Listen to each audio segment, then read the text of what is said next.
Em um mundo mergulhado no caos, um grupo de pessoas enfrenta desafios implacáveis. Confrontados com uma série de ataques e provações, esses indivíduos demonstram coragem e resiliência, permanecendo fiéis aos princípios e ensinamentos de sua fé. Enquanto são perseguidos por forças malignas e tentados a desistir, esses sobreviventes enfrentam dilemas morais que confrontam seus medos mais profundos. Com cada obstáculo superado, sua união se fortalece e sua confiança em Deus se aprofunda. Nesta épica batalha entre o bem e o mal, esse grupo prova que, mesmo sendo os últimos remanescentes, eles são capazes de enfrentar os desafios e permanecer firmes até o fim, pelo poder de Deus. Prepare-se para uma história de ação, suspense e elementos espirituais. Os últimos de nós.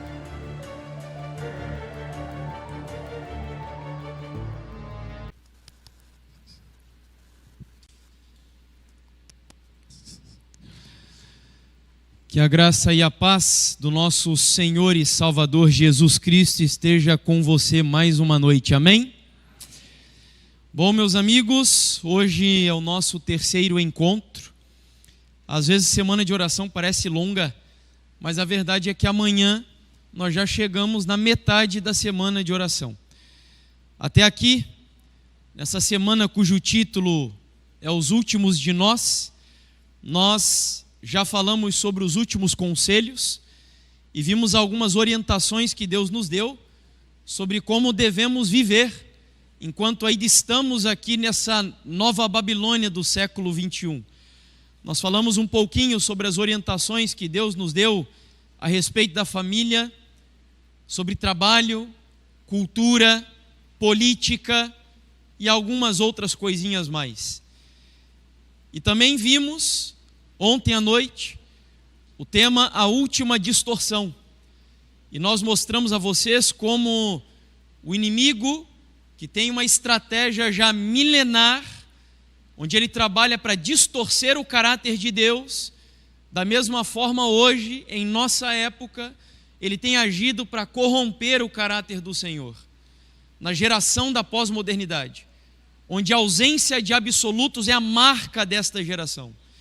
E hoje o título da mensagem, Os Últimos Libertos. E amanhã o tema será Os Últimos Dias. E eu desafio você a estar aqui, que você vai se surpreender. Eu tenho certeza que nós nunca estudamos sobre os últimos dias da forma como estudaremos amanhã. Aliás, eu já vou adiantar para vocês, para aqueles que quiserem em casa fazer a leitura do capítulo que será a base do tema de amanhã, eu desafio você a ler. Leia em casa, leia 1, 2, 3, 4 vezes. Leia quantas vezes forem necessárias, até que esse texto entre no seu coração e você venha preparado para o nosso encontro de amanhã. O texto será 2 Timóteo capítulo 3. Nós vamos fazer uma exposição aqui amanhã do capítulo 3 inteiro do livro de 2 Timóteo. Falando sobre os últimos dias.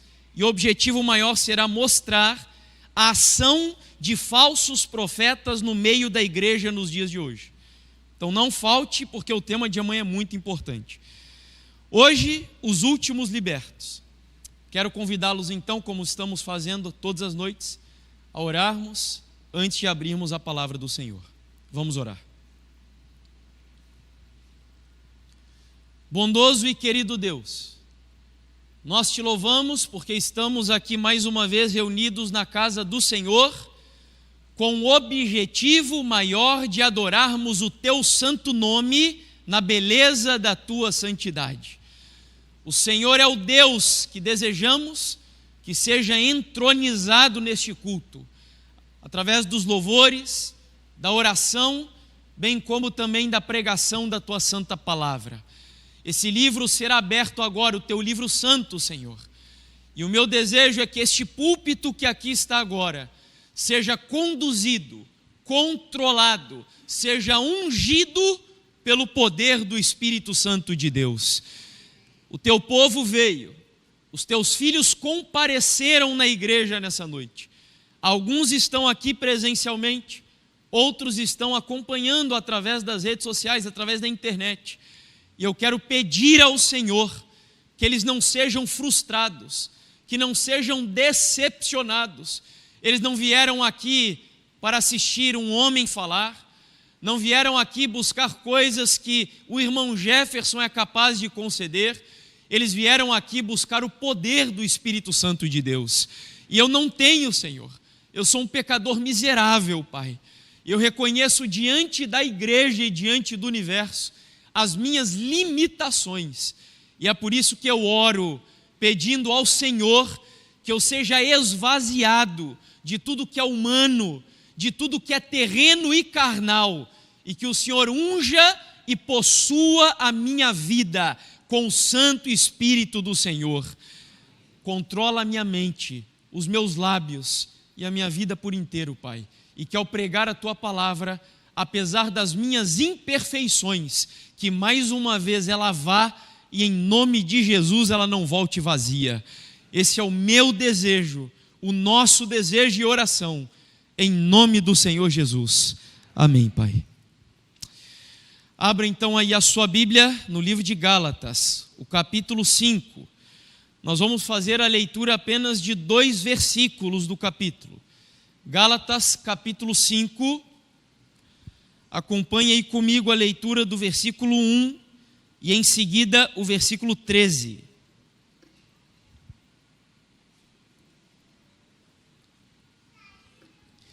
Gálatas, capítulo 5, começamos lá no versículo 1. Para a liberdade foi que Cristo nos libertou. Permanecei, pois, firmes e não vos submetais de novo a jugo de escravidão.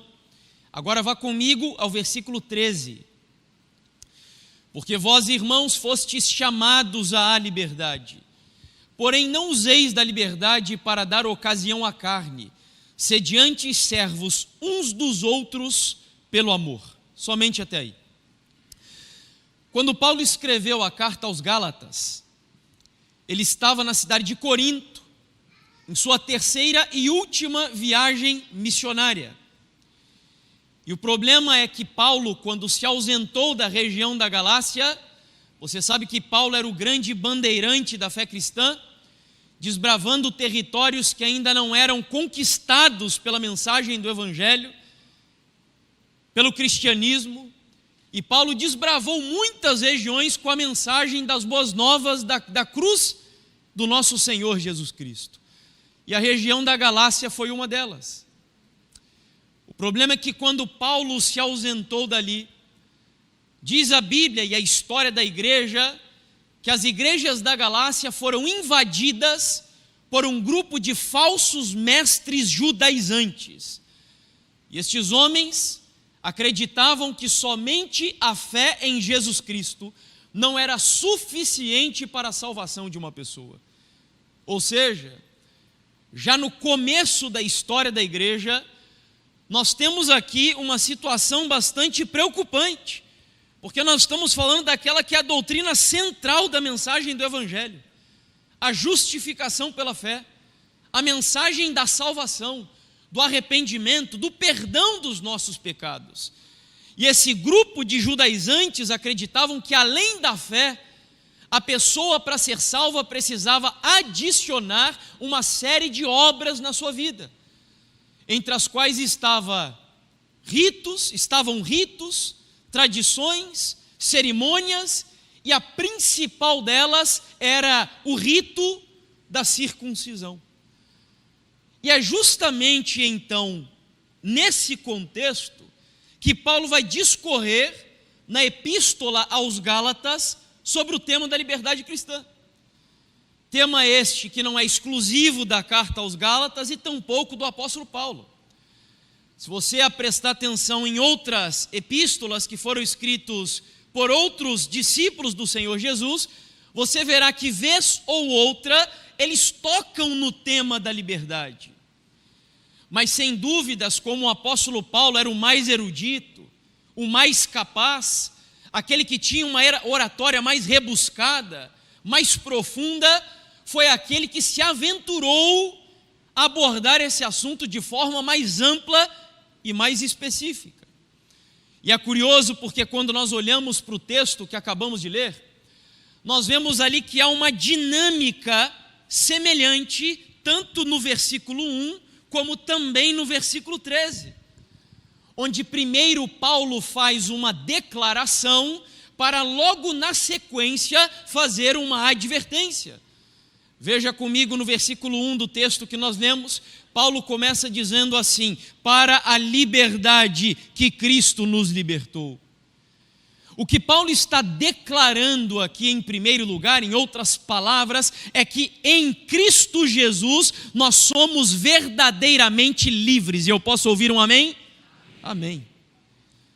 De tal maneira que eu me arriscaria a dizer que o próprio conteúdo do Evangelho, o âmago do Evangelho, se nós estamos falando aqui de pregadores do Evangelho, é impossível você pregar o verdadeiro Evangelho se no conteúdo da sua pregação não está ali o tema da liberdade.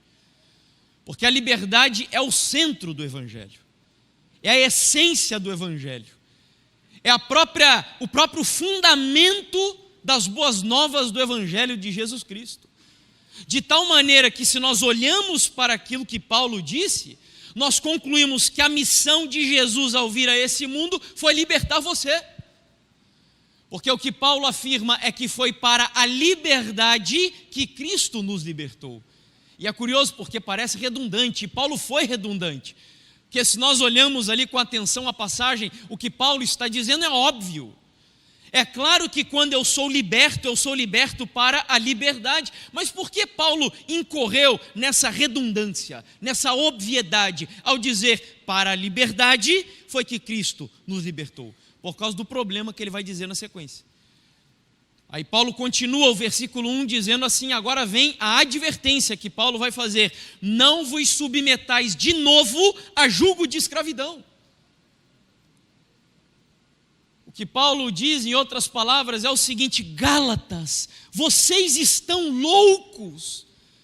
Eu estive há alguns anos na região da Galácia, preguei o evangelho da liberdade, da graça dos filhos de Deus, e este evangelho libertou vocês das paixões mais esdrúxulas que um ser humano é capaz de viver. Vocês se prostravam para objetos de madeira, de gesso, de pedra. Vocês viviam em paixões sexuais que eram abomináveis, e o evangelho libertou vocês. Mas agora, libertados de tudo isso, vocês estão caindo numa outra escravidão, que é a escravidão do legalismo. E eu costumo dizer que entre nós, ao menos os que são adventistas e estão aqui, nós precisamos sempre voltar a falar sobre o tema do legalismo nessa igreja. Porque o fantasma do legalismo, vez ou outra, assombra os corredores da igreja adventista do sétimo dia. E eu vou citar só um exemplo breve para você. Eu não sei quantos viram. A primeira vez que o doutor Rodrigo Silva foi convidado para participar daquele que na época era o podcast mais assistido do país, que era o Flow Podcast. Na ocasião, inclusive, o Igor apresentava junto com o Monark. Hoje o Monark não é mais um dos entrevistadores. E para quem não conhece o contexto do Flow, o Flow é um podcast bastante irreverente, bastante informal, que atinge um público de jovens, na sua maioria agnósticos, ateus, secularizados, usuários de drogas. Tanto é que o próprio Monark, que era um dos apresentadores, costumava entrevistar os seus convidados fumando maconha. E ele entrevistou, inclusive, o Rodrigo Silva dessa maneira, fumando maconha na frente dele.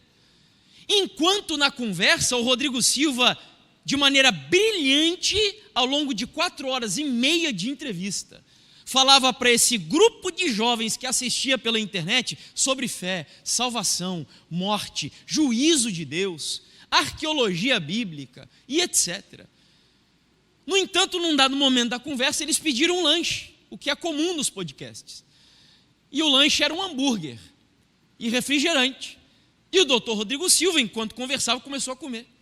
Enquanto isso, um grupo de adventistas estavam no chat, discutindo, sabe sobre o quê? Se o hambúrguer do doutor Rodrigo Silva era de carne ou era de soja. Nesse contexto. eu não estou aqui diminuindo a importância da mensagem de saúde. Eu sou um reformador da saúde, eu tenho adotado um estilo de vida mais saudável já há alguns anos. Inclusive hoje, consegui na parte da tarde dedicar um tempo para ir fazer atividade física numa academia que fica perto da casa lá onde eu estou hospedado, junto com Alice e com a sua esposa. Então, eu tenho respeito à mensagem de saúde.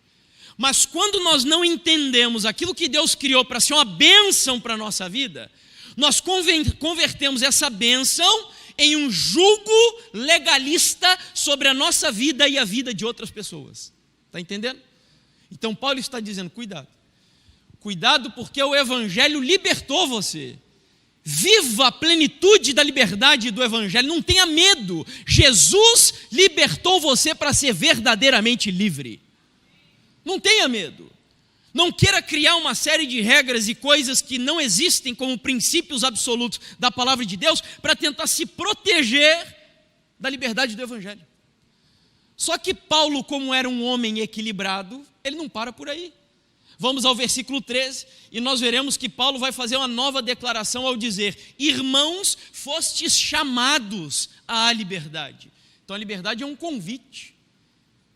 Jesus Cristo convidou você a ser livre. É como se para aquela mulher que foi tomada no ato do adultério, estava a ponto de ser apedrejada, quando ele diz, mulher, vá e não peques mais, é como se ele dissesse assim, mulher, vá e seja livre. Livre. Só que, como eu disse, Paulo era um homem coerente com a mensagem total do Evangelho.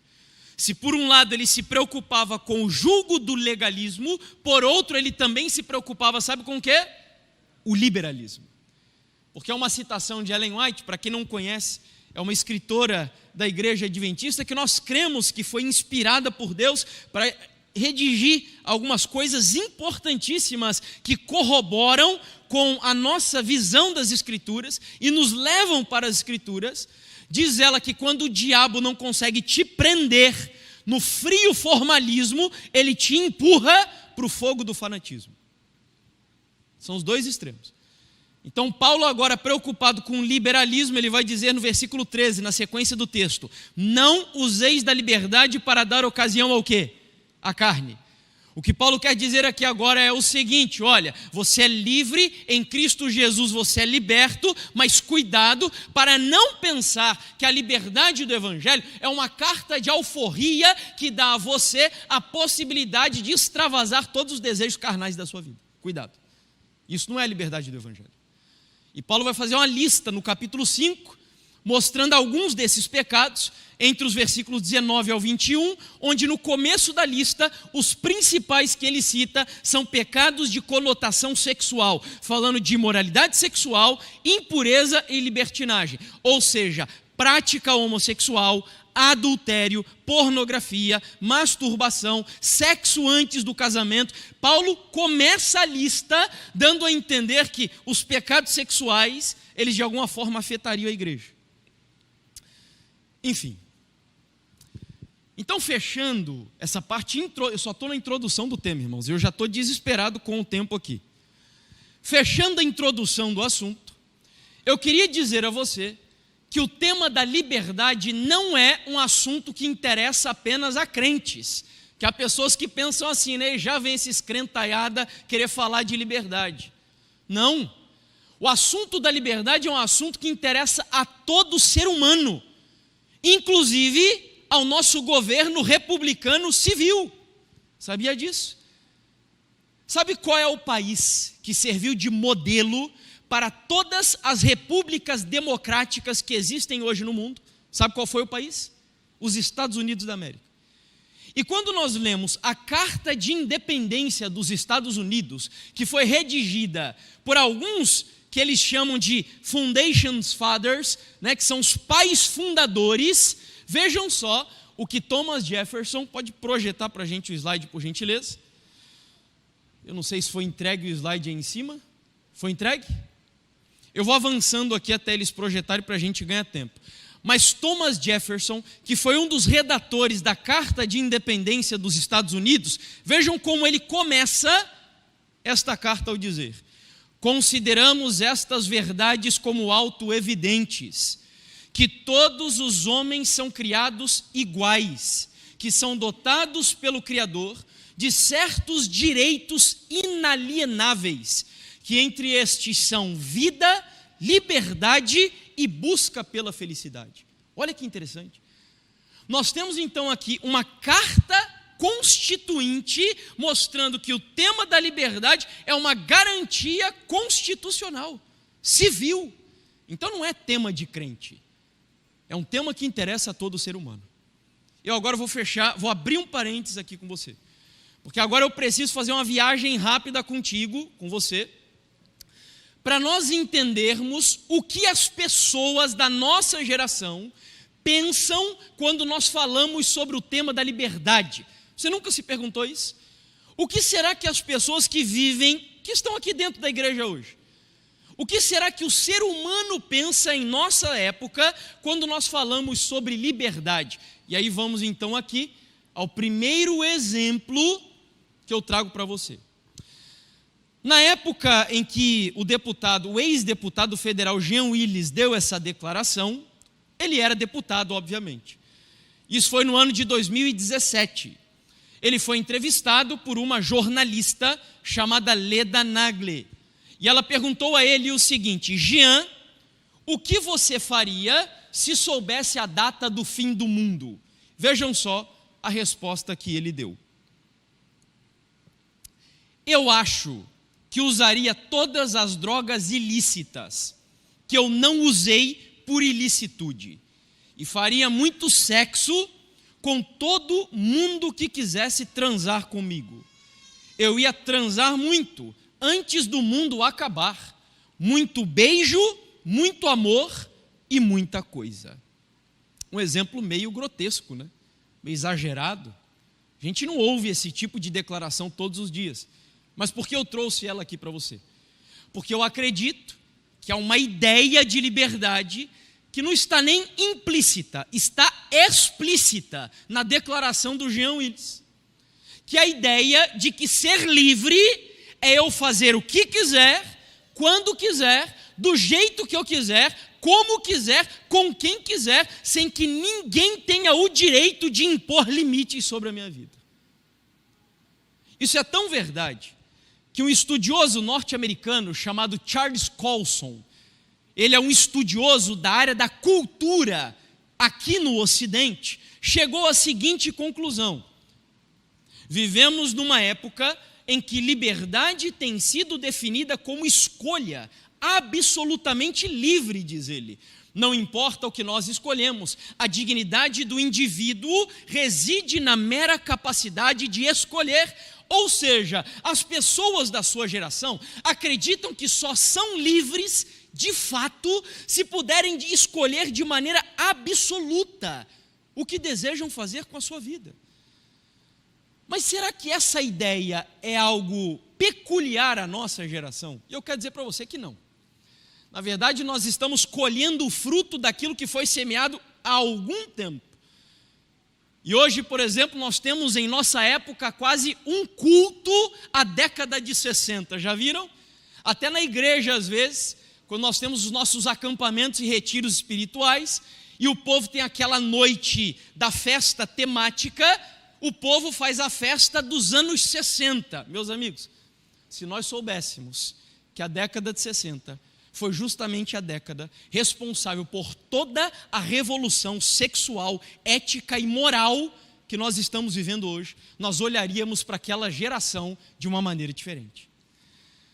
Inclusive, eu lembro que quando eu estudava história na universidade, o ano de 1968, nós chamávamos de o ano que não acabou, porque um grupo de jovens lá na França e também nos Estados Unidos da América queriam implementar na sociedade uma revolução ética e moral, quebrando paradigmas religiosos que predominaram na sociedade até então.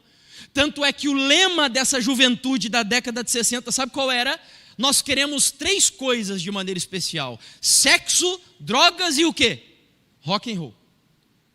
Depois dá uma olhada no Woodstock para você ver o que foi o festival, um dos mais conhecidos dos Estados Unidos, fruto das ideias dessa geração. Por que eu estou falando dela? Porque o Raul Seixas é filho desta geração. E lá na década de 70, em uma música chamada Sociedade Alternativa, o Raul Seixas já cantava aquilo que nós estamos vendo hoje ser praticado em nossa época. Em 1974, quando ele publicou essa música, vejam só o que ele já dizia: viva, viva, viva a sociedade alternativa. Faz o que tu queres, há de ser tudo da lei. Olha só que interessante. O Raul Seixas, então, já dizia naquela época que a única lei que deve reger a vida de um ser humano é a lei de você fazer o que bem entender com a sua vida. Faça o que você quiser. E assim você será verdadeiramente livre. Mas a pergunta ainda segue: será que essa ideia é fruto da década de 60 ou de épocas anteriores, gerações anteriores? Eu quero dizer para você que sim. Nós vamos recuar um pouquinho mais, de maneira breve. Me perdoem porque eu vou ter que ser um pouco superficial. Não dá para a gente ser exaustivo em um tema de 50 minutos aqui, falando sobre cada área de forma profunda. Não tem como. Mas todas essas ideias que estou compartilhando até agora aqui com vocês, sabe de onde vem?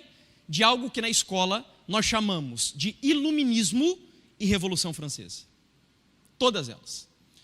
O movimento iluminista do século XVIII era um grupo de filósofos que queriam implementar na sociedade medieval uma nova visão de mundo, rompendo com a visão de liberdade da Igreja Católica durante toda a Idade Média.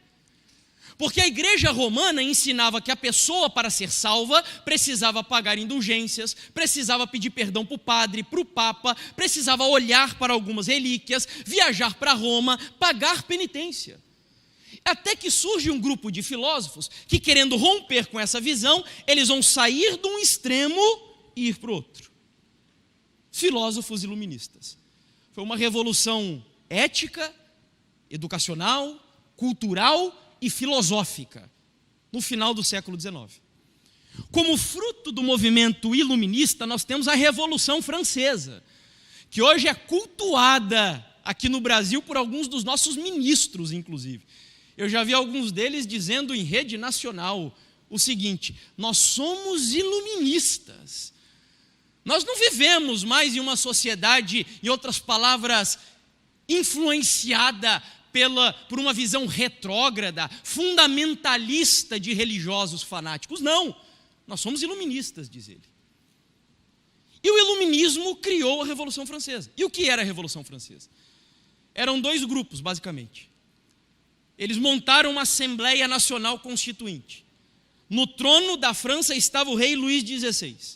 À direita dele estavam os girondinos, que eram aqueles que queriam manter o rei e manter o poder da igreja. À esquerda do rei estavam os jacobinos, que eram aqueles que queriam destruir a igreja e acabar com a monarquia. Sabe qual era o lema dos jacobinos?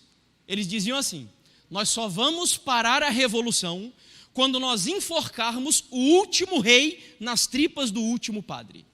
Esse era o lema deles. E agora, para quem lembra das aulas de história, vamos ver se o povo está com a memória boa aqui. Quais eram as 3 pautas centrais da Revolução Francesa? Que inclusive hoje estão representadas nas 3 cores da bandeira da França. Quais eram? Eu ouvi alguém dizer aqui. Liberdade, igualdade e fraternidade. Olha que curioso, o tema da liberdade era central na Revolução Francesa. Vocês querem saber a minha opinião sobre a Revolução Francesa? Eu vou ser um pouquinho mais suave, tá? Mas ela não é tudo aquilo que a sua geração diz que foi. Se você quiser saber o que representa a Revolução Francesa, eu vou dar 2 dicas para você. Leia o capítulo 15 do livro O Grande Conflito. E leia o livro Reflexões sobre a Revolução na França, escrito por um filósofo inglês chamado Edmund Burke. Foi uma carta que ele escreveu para um amigo dele que vivia na França, falando sobre os horrores da Revolução. Para você ter ideia, eles pegaram uma mulher, que alguns dizem que era uma prostituta, despiram essa prostituta das suas vestes, alçaram esta mulher em uma espécie de pedestal, fizeram uma procissão com ela até a famosa Catedral de Notre-Dame, lá em Paris.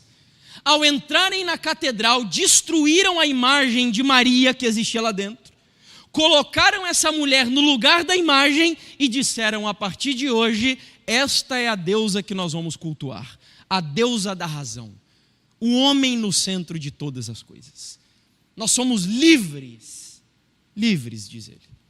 Tanto é que um historiador inglês chamado Charles Colson, ao fazer uma análise da Revolução Francesa, veja, é um historiador, é um cientista, não é um crente aqui. Ele diz assim, como o cristianismo, o novo culto, falando da Revolução, era uma religião de salvação humana, a salvação do mundo pelo poder do homem, tornado livre pela razão. A cruz foi substituída pela árvore da liberdade, a graça de Deus pela razão do homem e a redenção pelo quê? Pela revolução. Amigos, um dos filósofos principais que afetaram a Revolução Francesa, um iluminista, haviam muitos, Montesquieu, Diderot, Voltaire, mas um dos mais destacados era um homem chamado Jean-Jacques Rousseau. E no livro mais conhecido de Rousseau, que era do Contrato Social, vejam como ele começa a sua obra, a sua literatura, dizendo assim, é o primeiro parágrafo, se não me engano: o homem nasce o quê? Livre, e em todos os lugares está como? Acorrentado, diz ele. O que Rousseau estava propondo aqui é um rompimento de visão de natureza humana que predominou até aquela época. Ele estava dizendo, em outras palavras, o seguinte: o ser humano é bom. O ser humano, quando nasce no seu estado mais primitivo, mais original, ele é bom, é naturalmente bom. O problema não é a natureza do ser humano, o problema é a sociedade que corrompe o ser humano. Então, na visão de Rousseau, eu não sou antropólogo, mas eu gosto um pouco de estudar antropologia, e é um termo técnico na antropologia que eles chamam o ser humano de o bom selvagem. Então, o ser humano, no seu estado original, natural, é bom. Essas ideias influenciam tanto a nossa sociedade, que você vai lembrar aqui, quantos lembram que há algum tempo aqui no Brasil, teve um psicopata que lá na região do Goiás e em Brasília, estava invadindo algumas áreas rurais e atormentando a vida das pessoas lá, que ficaram com medo e aprisionadas em suas casas vários dias. Lembram disso? O episódio foi televisionado aí por algumas semanas, até que encontraram ele e ele morreu. E aí eu vi alguns especialistas, os especialistas sempre aparecem nessas horas, nas redes sociais, problematizando a morte do Lázaro, dizendo que o Lázaro, na verdade, ele era uma vítima do quê? Da sociedade. É daqui que vem essa ideia. Porque conclui-se, inclusive, eu sou muito seletivo com os filmes que eu assisto, mas conversando com meu irmão, ele assistiu o filme do Coringa, inimigo histórico do Batman. E o filme do Coringa mais recente que saiu, o grande objetivo dele é tentar justificar a maldade do Coringa, falando sobre o contexto social no qual ele foi criado, dando a entender que a maldade dele não é inerente a ele, mas é um problema do exterior que o influenciou. Eu não quero com isso dizer que nós não somos afetados pelo meio que vivemos, eu creio nisso. É óbvio que eu creio. Mas eu também quero dizer para você que a responsabilidade pela maldade que cometemos não é do meio que cometemos, mas é da escolha que fazemos por causa da nossa natureza caída e não dominada pelo poder do Espírito Santo de Deus. Então essa frase de Rousseau, que parece assim uma frase bobinha, ela é extremamente paradigmática, central para tudo o que vemos acontecer na sociedade hoje. Se você não entendeu aonde nós vamos chegar, analise aqui agora o que Charles Colson vai dizer sobre a fala de Rousseau. Ele diz assim: ele, Rousseau, apelava para reformadores que libertassem as pessoas das correntes das instituições, regras, costumes e tradições. Se você ainda não entendeu, vou ser um pouco mais claro ainda. Aliás, esse daqui é um livro que eu recomendo. Foi um dos melhores que eu li nos últimos anos, principalmente para os jovens daqui. Jovens aí universitários, jovens que estão a ponto de entrar na universidade, leia esse livro. Você vai fazer um favor para você e um favor para a sua igreja. O livro é espetacular. Verdade Absoluta se chama. E a Nancy Pierce, que inclusive, por que eu estou enfatizando esse livro? A Nancy, ela foi aluna de um dos maiores pensadores que nós tivemos no século XX, que é um pensador chamado Francis Schaeffer. E ela estudou com ele. Ela absorveu da visão dele, da cosmovisão cristã que ele tinha. É óbvio que para nós adventistas, nós temos que filtrar algumas coisinhas, mas a essência é bastante aproveitável. E ela vai dizer que para Rousseau, as relações de fato opressivas eram as relações pessoais, como casamento, família, igreja e local de trabalho. Ou seja, você nasce livre, mas é escravizado pela sociedade. Diga-se sociedade, igreja, casamento, família. Se eu nasço livre, mas são essas instituições que me corrompem, conclusão, para que eu seja verdadeiramente liberto, na visão de Rousseau e de todos os que seguem a sua filosofia, a única maneira de eu ser liberto é me libertando das algemas do quê? Do casamento, da igreja, do trabalho, da família e etc. Pergunto, isso está acontecendo na sua sociedade, sim ou não? Sim. E essas ideias não são casuais. É fruto de pessoas que acreditam numa visão russoniana de natureza humana e de liberdade. Eu vou precisar pular isso daqui, não vai dar... isso daqui eu preciso mencionar. Um pastor adventista, que hoje, se não me engano, é diretor da FAAMA, Faculdade Adventista, lá no Amazonas. Ele fez uma tese, escreveu, eu li a tese dele, dissertação, tese de doutorado, falando sobre liberdade nos escritos de Ellen White e, consequentemente, também na história de alguns outros reformadores e na Bíblia. E ele chegou à conclusão de que, diferente do que muitos crentes acreditam, quando eu saio da liberdade da Bíblia, eu sou livre de verdade. Ele disse, não. Quando você sai da liberdade do Evangelho, você vai cair em alguma dessas correntes éticas que estão aí. Eu dou ênfase a três das que estão no quadro. Situacionismo. Muitos cristãos hoje acreditam que a ética da sua vida é uma ética circunstancial, ou seja, eu busco me adaptar às circunstâncias. Outros vão cair lá no hedonismo. Sabe o que é o hedonismo? O prazer é a ética da sua vida. Ou seja, eu só sou livre se eu fizer aquilo que me dá prazer. Por fim, aquele que eu creio que é o pior de todos e talvez o mais atual é o emocionalismo. O que diz o emocionalismo? É o argumento do quê? Do amor. Esse é o que as pessoas mais gostam, irmãos. Deus é amor. Nós temos que amar o próximo. Amor, tudo é amor hoje. Um amor sentimentalista, relativista, um amor destituído de princípios, de valores, um amor que significa qualquer coisa. Tem gente hoje que diz que se separa por amor, e amanhã eu vou mostrar para vocês aqui no templo. Por amor. Enfim, vamos aos exemplos práticos. Vou pular essa citação de Ellen White aqui, por causa do tempo que temos. Mas vamos aos exemplos atuais da nossa geração agora. Será que em nossa época as pessoas estão sendo influenciadas por essa visão errada de liberdade? Vejam só, aí nós temos um dos maiores influenciadores digitais aqui do Brasil, que tem arrastado alguns jovens. Na verdade, não são nem jovens. A maioria dos que o seguem são crianças, juvenis e adolescentes. E eu sei que tem muitos da nossa igreja que consomem conteúdos dele.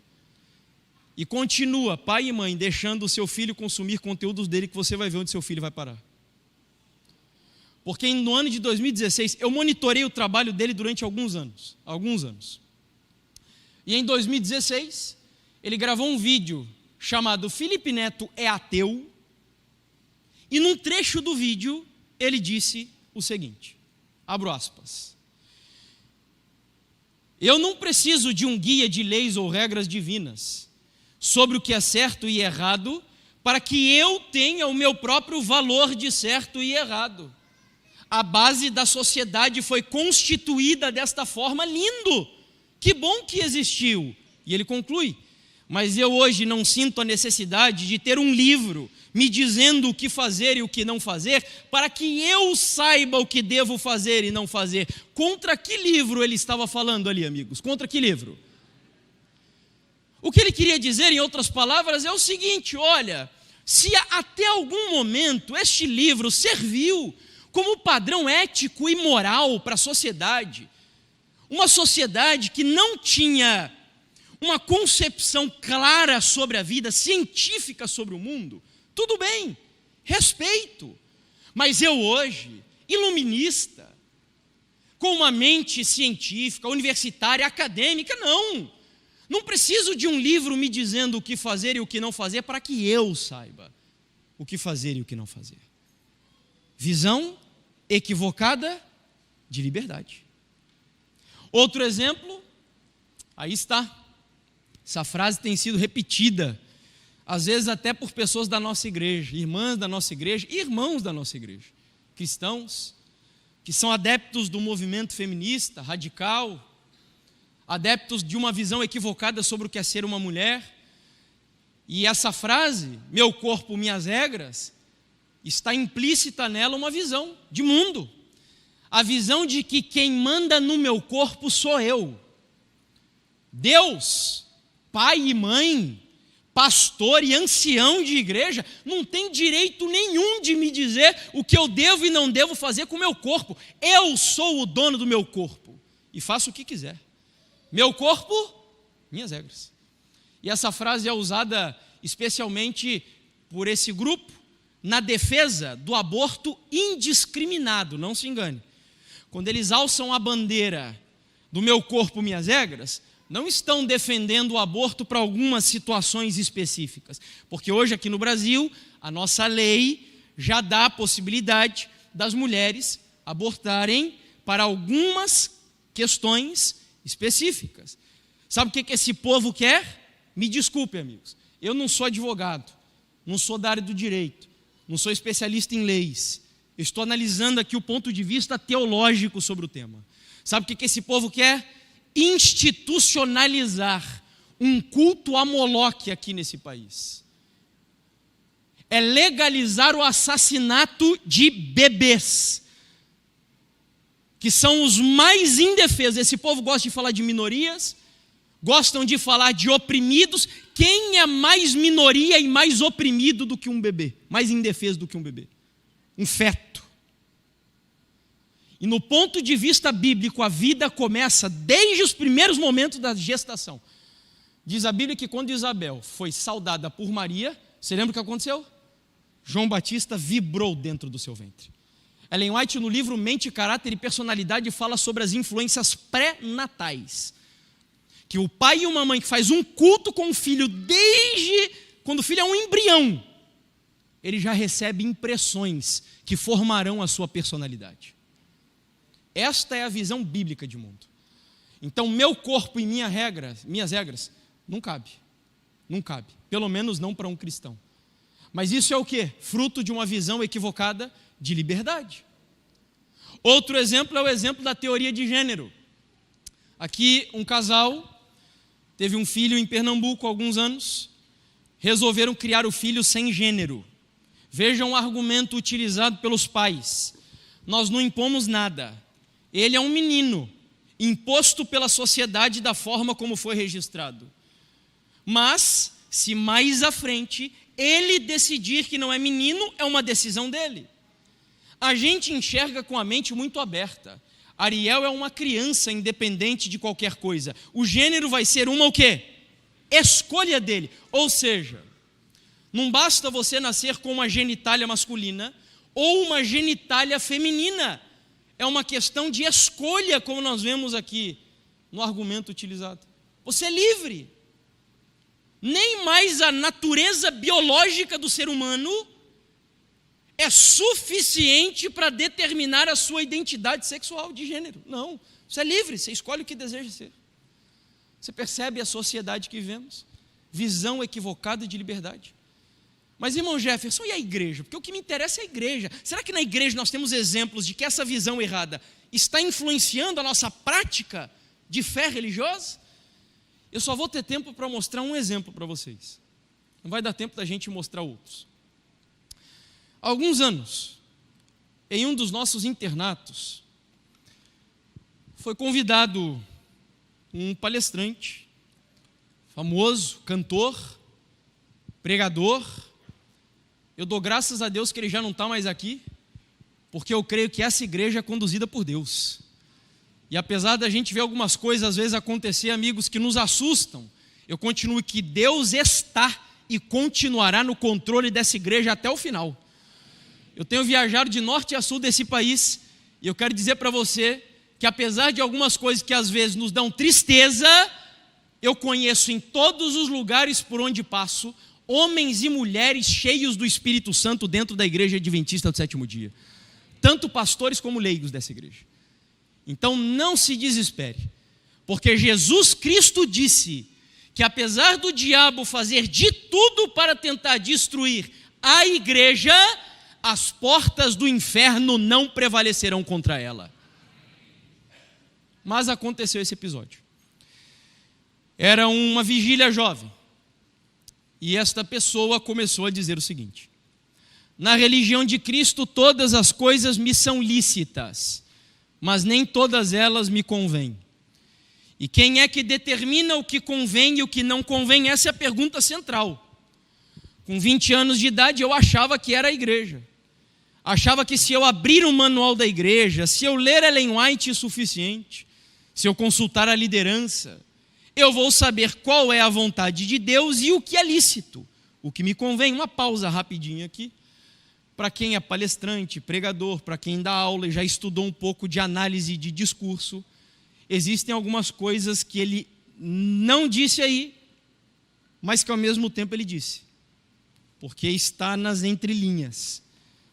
Quando ele diz assim, com 20 anos de idade, ele quer dizer o seguinte: quando eu era inexperiente, um jovem imaturo, um jovem incapaz, eu achava que eu tinha que consultar a igreja. Em outras palavras, a igreja não tem capacidade e autoridade de te ajudar a descobrir o que convém e o que não convém. Não convém. Eu achava que Ellen White, ou seja, Ellen White também, líder ancião de igreja. Não, a gente não respeita mais. Continua.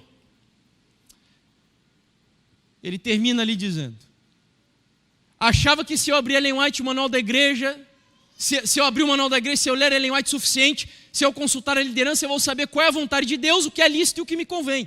E ele conclui: com 34 anos, ou seja, agora mais experiente, eu tenho muito pouco interesse no que pessoas dizem, ou tradições dizem. Eu tenho interesse em Cristo e no Evangelho.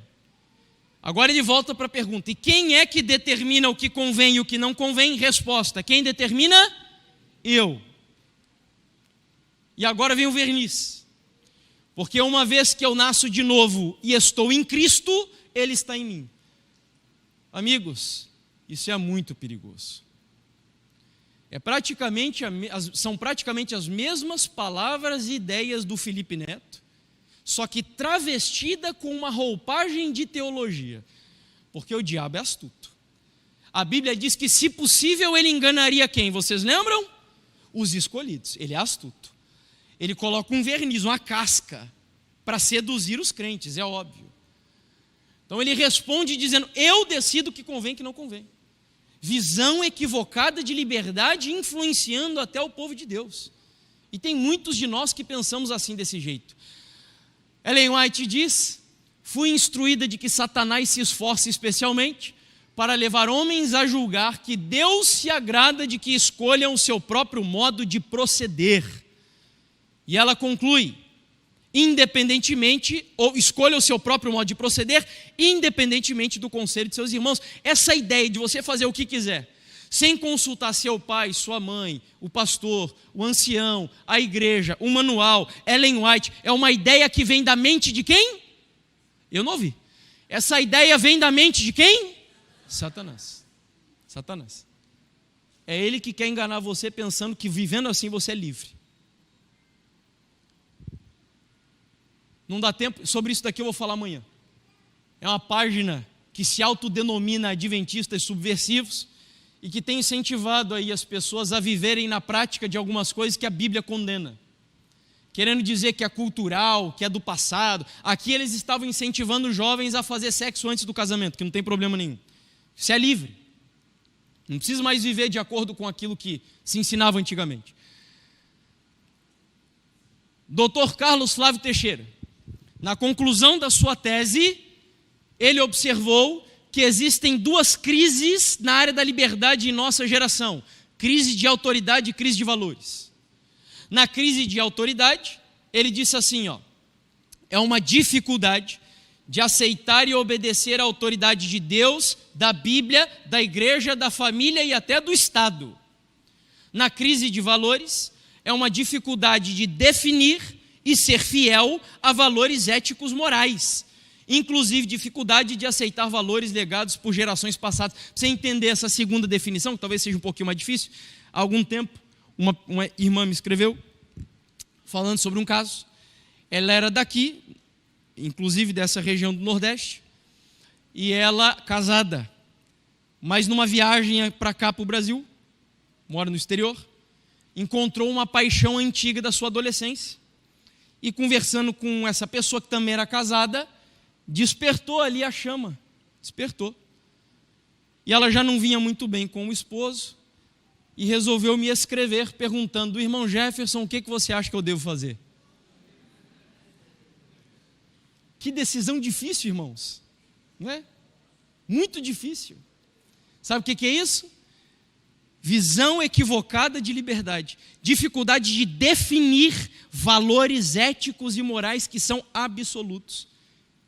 A paixão até pode falar aí no seu coração, mas quando você tem uma visão correta, bíblica de liberdade, e é tomado pelo poder do Espírito Santo, ainda que bata no coração, pelo poder de Deus você vai negar o pecado e vai escolher viver em santidade para a honra e glória do Senhor. Preciso fechar. Vamos finalizar, eu fecho o grande parênteses que eu abri aqui, com 4 perguntas. Vamos para a Bíblia agora. 4 perguntas, de maneira bem objetiva. Por que ser livre, então? Resposta que os revolucionários nos dão: porque a sociedade nos escraviza. Resposta que a Bíblia nos dá, João 8,34. Em verdade vos digo, todo o que comete pecado é o quê? Escravo. Do quê? Do pecado, certo? Então, em uma coisa a gente concorda com os revolucionários, com os iluministas. Todos nós somos o quê, amigos? Todos nós somos o quê? Eu sou escravo, vocês são escravos. Não tem ninguém aqui dentro da igreja hoje que não é escravo. Quem vos fala, quem me ouve, quem está lá em cima, todos os que estamos aqui somos escravos, todos. A divisão começa agora. Tudo bem, eu sou escravo, mas então do que eu preciso ser liberto? Vamos responder. Os iluministas vão dizer que é das instituições sociais, da família, da igreja, dos costumes, das tradições. Você tem que ser liberto disso tudo, porque isso te escraviza. Na visão bíblica, Romanos 6,18. E uma vez libertados do quê? Pecado. Então, de acordo com a Bíblia, o que escraviza o ser humano? É o que, amigos? Então, no ponto de vista bíblico-teológico, o problema da sociedade não é um desvio moralista. O problema da sociedade não é também apenas financeiro, político, filosófico. Não. O problema da sociedade tem um nome. O nome que a Bíblia dá se chama o quê? Pecado. É a natureza do ser humano. Mas, irmão Jefferson, hoje não é legal falar de pecado. As pessoas não gostam. Pois é. Mas aquele que prega o verdadeiro evangelho não está preocupado em ser politicamente correto. A preocupação do que prega o verdadeiro evangelho é uma só: ser biblicamente correto e pregar a mensagem que Deus manda que seja pregada. E é impossível você pregar o verdadeiro evangelho se você não fala de pecado. Impossível. Impossível. Impossível, volto a repetir. Você vai apresentar um Cristo crucificado, cujas pessoas não vão valorizar o sacrifício que ele fez ali. E vão fazer de Cristo ministro do pecado. Vão banalizar a cruz. não vão dar valor ao preço altíssimo que ele pagou ali. Alto. Terceiro tópico, penúltimo, né? Como eu preciso ser livre, então? Já entendi que eu tenho que ser livre porque eu sou escravo, já entendi que pela Bíblia eu sou escravo do pecado, mas agora qual é o caminho para a minha liberdade? E aí os revolucionários vão dizer que é através de emancipação social, através de revolução, através de independência, luta política. É isso que eles respondem. Daí que vem movimento feminista, Black Lives Matter, Simone de ONGs, causas sociais, etc. Mas de acordo com a Bíblia, Gálatas 5:1, texto que lemos no começo, para a liberdade foi que quem nos libertou?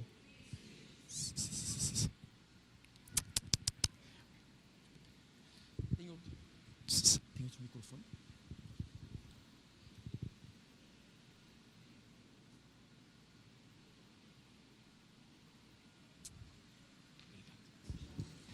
Eu falo tanto que não tem bateria que aguente o irmão Jefferson, irmãos. Cristo libertou. Agora presta bastante atenção aqui, tá? Não foi por acaso que acabou nessa hora, não.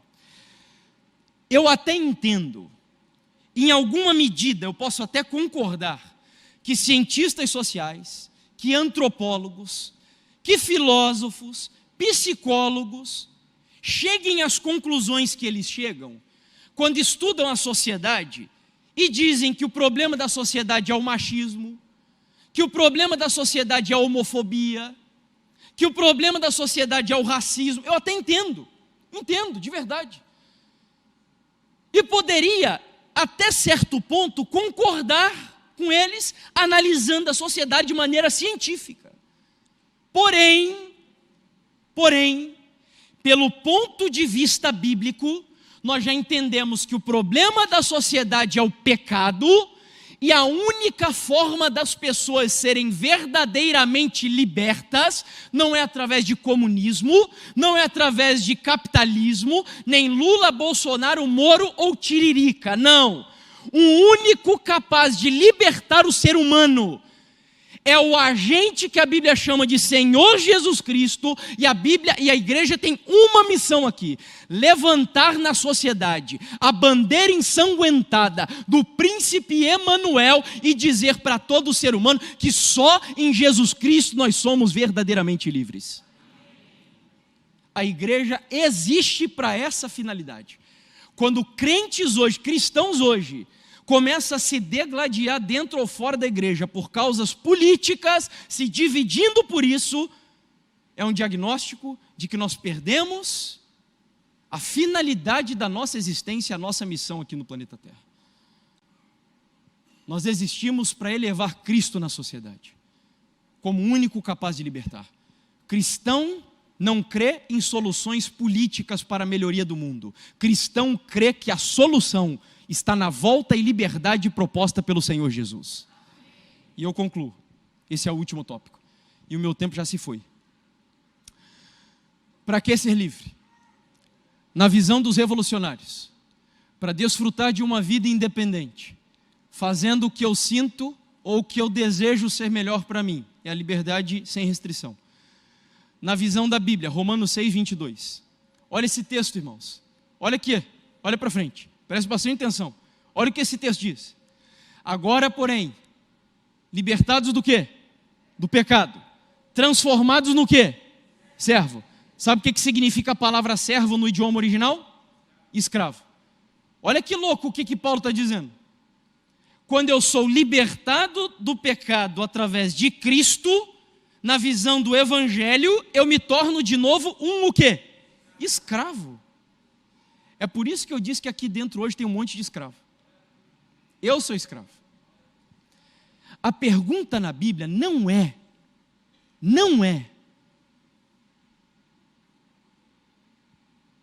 quem de nós é escravo.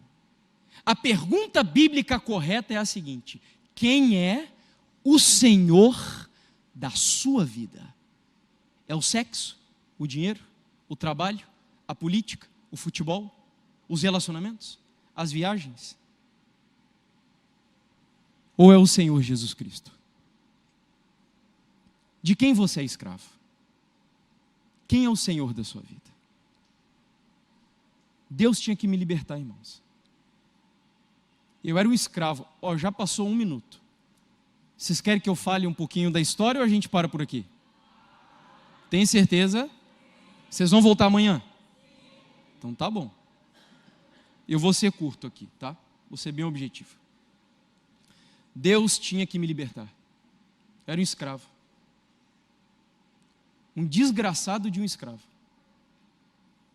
Escravo da minha própria personalidade. Orgulhoso. Crítico. Pastor não presta. Igreja adventista Babilônia. Me sentia o máximo. Era escravo. Minha esposa era escrava dos seus sentimentos. Escrava, irmãos. Sentimentalista, tadinha. Minha sogra sofre muito com isso. Minha esposa foi criada nesse meio.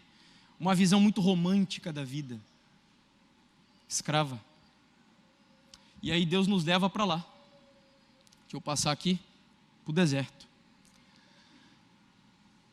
E ontem eu disse para vocês, para aqueles que não estavam no primeiro dia, eu era um dissidente da igreja de 27 do sétimo dia. Eu dizia que o Espírito Santo não é Deus, que Jesus não é Deus, que a igreja era a Babilônia. Eu ataquei essa igreja com ódio mesmo, irmãos. Ódio. Porque eu creio que essa igreja estava enganando pessoas. E aí tive a ideia de ir para esse lugar com a minha esposa, lá na divisa do México com os Estados Unidos. Uma escola missionária fundada por um ex-pastor adventista. A gente queria estudar lá. Eu, evangelismo, e a Bruna, nutrição. Chegamos lá, não era nada do que a gente pensava. Quando ela entrou no trailer, eu disse para vocês que ela chorava copiosamente de desespero, porque ela não queria ficar aí. Olhando de dia assim é até bonito, mas era afastado de tudo. E a nossa vida de sofrimento começou. Ali no meio é o trailer que nós morávamos, o motorhome. Lá em cima no topo você vê alguns blocos. Eram blocos de argila que a gente fazia, porque a escola era tão pobre que não tinha dinheiro para comprar tijolos. Eu fiz tijolo, igual os judeus fizeram lá no Egito. A gente tinha que produzir.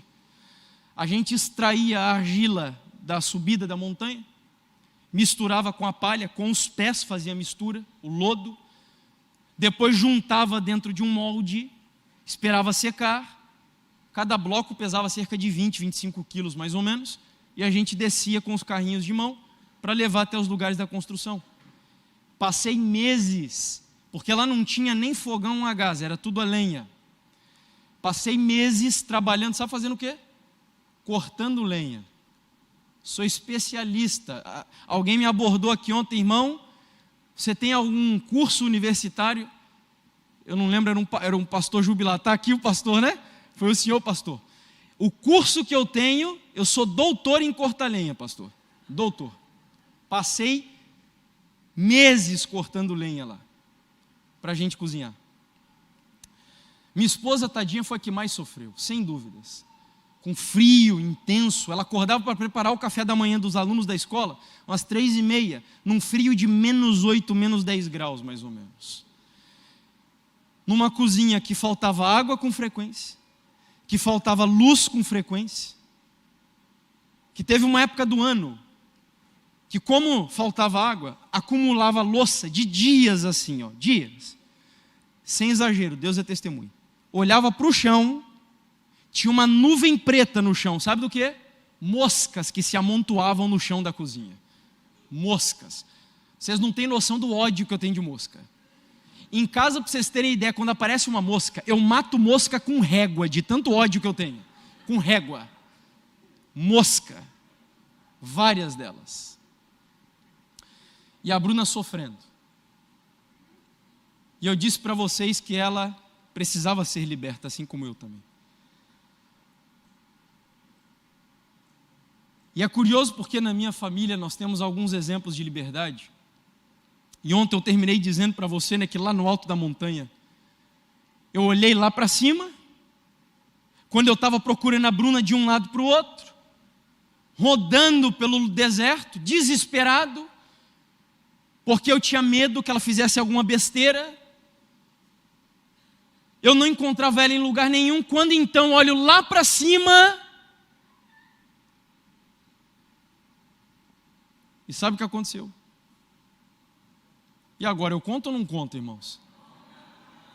É que eu estou sendo tentado aqui para terminar contando uma outra história para vocês. Amanhã eu continuo, tá bom?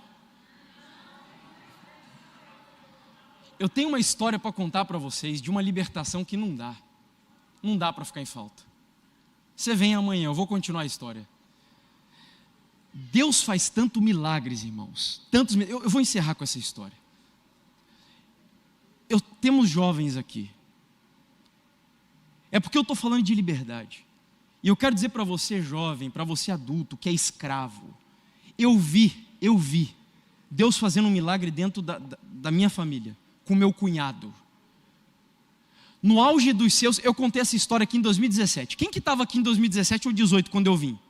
Olha só, bem pouquinhas pessoas, né? Então eu vou contar, porque a maioria não ouviu dizer. O meu cunhado, no auge dos seus 17 anos de idade, não queria saber de Deus. Meu sogro e minha sogra já eram cristãos, não eram adventistas, e ele não queria saber de Deus. Meu cunhado é um jovem bonito, 1,87 m, forte, descendente italiano, pegava todas as jovens de lá da cidade, as mais bonitas que tinham lá, ele pegava todas. Bebia e depois confidenciou para a gente que até maconha ele fumou algumas vezes. Feriado de 15 de novembro. Meu sogro e minha sogra sofrendo com essa vida do meu cunhado, 17 anos de idade. Feriado prolongado, meu cunhado vai com os amigos para o litoral do Paraná e aluga uma casa. Cerca de 25 jovens dentro dessa casa, bebendo, se prostituindo, nessa vida aí, que eu acabei de dizer. Chegou o último dia, eles tinham que entregar a chave da casa. Meu cunhado, que era o motorista de um dos veículos, pediu: vamos maneirar hoje, não vamos beber muito. Passaram o dia inteiro bebendo. Deu meia-noite, eles entregaram a chave. Meu cunhado entrou no carro, embriagado. Os amigos juntos. Começou a chover torrencialmente. Para quem não sabe, Curitiba está a quase 900 metros acima do nível do mar. Então tem que subir uma serra perigosa.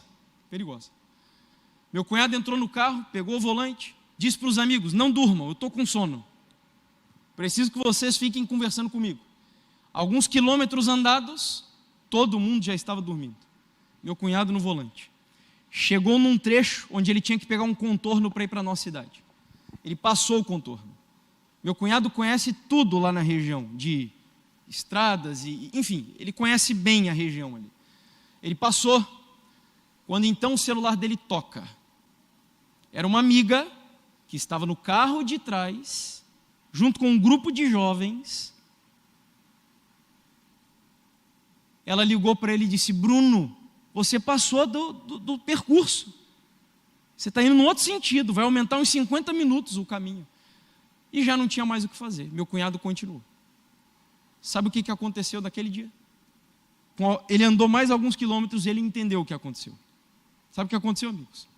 Meu cunhado dirigiu cerca de 50 quilômetros do trecho da serra do litoral do Paraná, dormindo no volante. E ele só acordou quando o celular dele tocou. E era amiga dele falando com ele. Ele não lembra absolutamente nada do que aconteceu na viagem daquele dia. Mas eu digo para você o que aconteceu. Sabe o que aconteceu? Um anjo dirigiu o carro do meu cunhado. Por 50 quilômetros. Dirigiu o carro dele. Aí você deve estar perguntando: mas como que pode um anjo dirigir um carro de um ímpio? Sabe por quê? Porque ele tinha uma família sustentando a vida dele, de joelhos, no altar da oração. E resumindo essa longa história, o meu cunhado, Deus lutou com ele intensamente, amigos, até que ele conheceu a jovem. Eu lembro de madrugadas que meu sogro saiu de carro para procurar o meu cunhado porque ele não chegava em casa, vendo se o carro dele estava tombado na BR e ele tinha morrido. Meu cunhado chegava em casa às vezes no meio da madrugada, meu sogro ali dormindo também. De manhã ele ia lá, via meu cunhado, pegava o meu cunhado, quando acordava, levava para o quarto e dizia: meu filho, sai dessa vida, meu filho. Se Jesus voltar hoje, você vai estar perdido. Teu pai e tua mãe querem ir para o céu com você. Para de viver essa vida, Bruno. E Deus começou a se manifestar na vida dele. Até que meu cunhado conheceu uma jovem. Nós oferecemos estudos bíblicos para essa jovem. E hoje eu quero dizer para você que meu cunhado está liberto e ele está batizado junto com a sua esposa na igreja adventista do sétimo dia. É ancião na igreja onde ele congrega. Meu cunhado é uma bênção, um homem de Deus, faz culto com a sua esposa, culto todos os dias, estuda a Bíblia, estuda a palavra, ajuda financeiramente a igreja. Meu cunhado é um homem de Deus, irmãos, um homem de Deus. E agora eu quero falar com você que está aqui nessa noite e que tem alguma escravidão na sua vida. Nós vamos ter uma mensagem musical agora. Amigos e amigas, eu não sei o que te escraviza. Não se distraia com quem vai entrar aqui, preste atenção no que o Espírito Santo vai dizer para você. Hoje nós vamos quebrar o protocolo. Eu gostaria que viesse aqui à frente, porque se eu chamar para levantar, todo mundo vai levantar. Então eu quero chamar para vir aqui à frente. Você que tem alguma algema na sua vida, alguma algema que te causa vergonha, que só você e Deus sabe. Se você acredita que hoje, pelo poder do Espírito Santo, Deus pode te tornar uma pessoa livre, você vai vir aqui, você vai chegar diante de Deus, vai apresentar sua algema para Ele e vai dizer: Deus, aqui está a minha algema, elas me causam vergonha, Senhor. Mas nessa noite, eu creio que o Senhor pode arrebentar essas algemas de pecado. E em nome de Jesus eu estou aqui cheio de vergonha diante do Senhor, mas também cheio de fé, porque eu creio que nessa noite eu posso ser liberto pelo poder do Espírito Santo. Se você deseja ser livre, e você crê nisso, enquanto o trio vai louvar o nome do Senhor, vem aqui à frente, entregue a sua algema ao seu Deus e creia, porque nesta noite o Espírito Santo pode libertar você.